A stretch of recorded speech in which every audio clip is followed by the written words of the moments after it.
Yung sinasabi ng iba, hindi ka mahalaga relihiyon. Ang mahalaga ay karelasyon. That is complete stupidity. Para sabihin mong ang relihiyon irrelevant sa salvation, you are against Christ. Kalaban ka ni Kristo.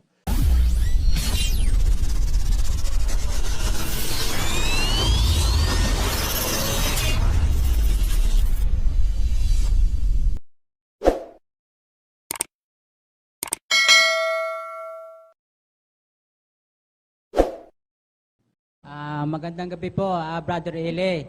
Ang aking pong katanungan ay kung mayroon bang reliyon na makapagligtas sa tao.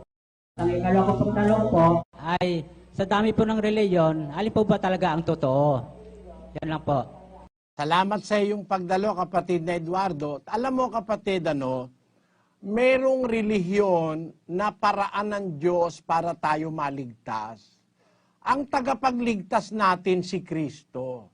Kaya lang yung Kristo na tagapagligtas, nagtuturo siya ng relihiyon. At yung relihiyon na itinuturo niya, nandun sa loob ng iglesia na kanya ring itinuro. Nagturo kasi si Kristo ng iglesia. 2 Korinto, kapatid na Daniel. Si Pablo, na apostol ni Kristo Jesus, sa pamamagitan ng kalooban ng Diyos, at si Timoteo, na ating kapatid sa iglesia ng Diyos na nasa Korinto. Ayan, merong iglesia sa Biblia, ang tawag iglesia ng Diyos. Church of God. Yun ang pinangaral ng mga apostol, iglesia ng Diyos. Ang pangalan niya, iglesia ng Diyos. Nababasa sa Tagalog, sa English, sa Portuguese, sa Spanish, sa lahat ng Biblia. Ang ibig ko sabihin, kahit saan mong Biblia basahin, iglesia ng Diyos ang tawag doon. Yun ang pangalan ng iglesia sa Biblia, Church of God. In the Church of God, nagturo si Kristo ng dalisay na relihiyon. Ang relihiyon, pagsamba, paglilingkod, pagsunod, paglilingkod sa Diyos. Yung relihiyon, kailangan yon ipinapractice. Yung dalisay na relihiyon. It must be a way of life. It must be practiced.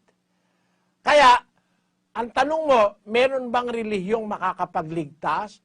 Aba, merong relihiyon na makapagtuturo sa tao ng kaligtasan. At yun yung nasa Biblia.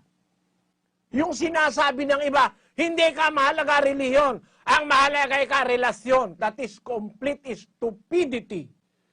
Para sabihin mong ang relihiyon irrelevant sa salvation, you are against Christ. Kalaban ka ni Kristo. Kasi si Kristo nagturo ng relihiyon eh. Basahin natin ang Santiago 1:27. Ang dalisay na relihiyon at walang dungi sa harapan ng ating Diyos at Ama ay ito. Meron bang dalisay na relihiyon ayon sa Biblia? Sabi ni Santiago, ang mga apostol kasi nagsulat sa Biblia. Bakit ba sila nagsulat? 14:37 ng unang Korinto. Kung iniisip ni Numan na siya'y propeta o ayon sa Espiritu, ay kilalanin niya ang mga bagay na sa inyo'y isinusulat ko na pawang utos ng Panginoon. Kaya pala nagsulat ang mga apostol, inutusan sila ng Diyos. Isinulat ng isa sa mga alagad ni Kristo ang salitang relihiyon. Sabi niya, ang dalisay na relihiyon, walang dungis sa harapan ng ating Diyos at Ama ay ito.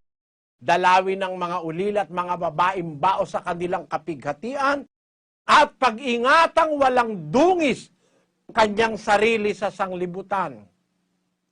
Kaya merong dalisay na relihiyon na ang kahulugan ay charity and holiness. Ang gagawin mo, magkaroon ka ng charity and holiness, kawang gawa sa mga kapuspalad gaya ng mga ulila at babaeng bao, at holiness, pag-iingatan mo ang iyong sarili na walang dungis sa mga dungis na nasa sanlibutan. Yan ang essence ng tunay na relihiyon.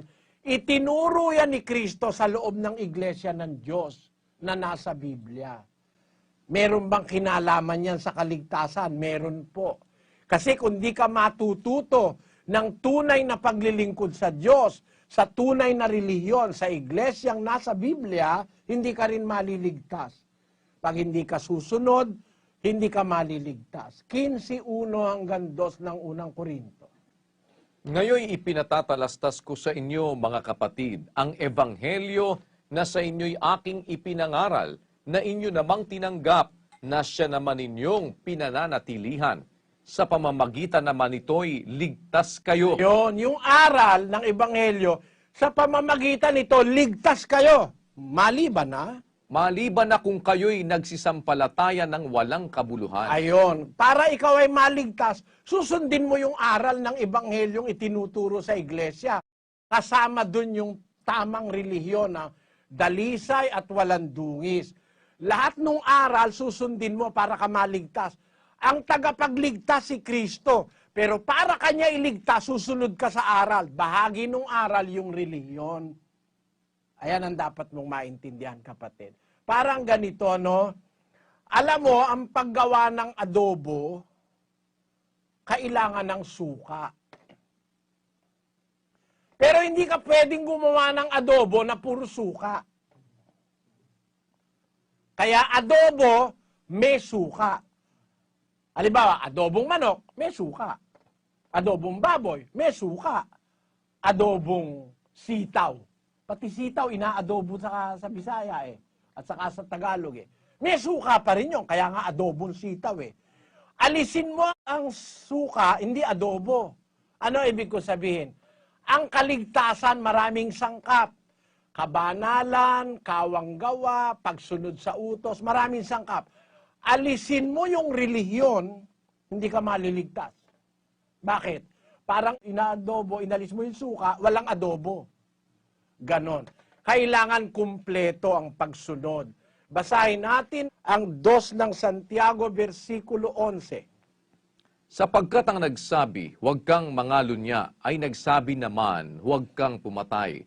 Ngayon, kung ikaw ay hindi nangangalunya, ngunit pumapatay ka, ay nagiging suwail ka sa kautusan. Ang may sabing huwag kang mangangalo niya, hindi na nagsabi huwag kang papatay. Eh hindi ka nga nangangalo niya, pumapatay ka naman, swail ka rin. Ang nagsabi ng relihiyon, yun din ang nagsabi na sumunod ka sa kanya. Eh pagka sumusunod ka, ayaw mo naman ng relihiyon, ay hindi pwede. Kailangan sundin mo siyang buo. Yun ang sagot sa tanong mo, kapatid, at sana po na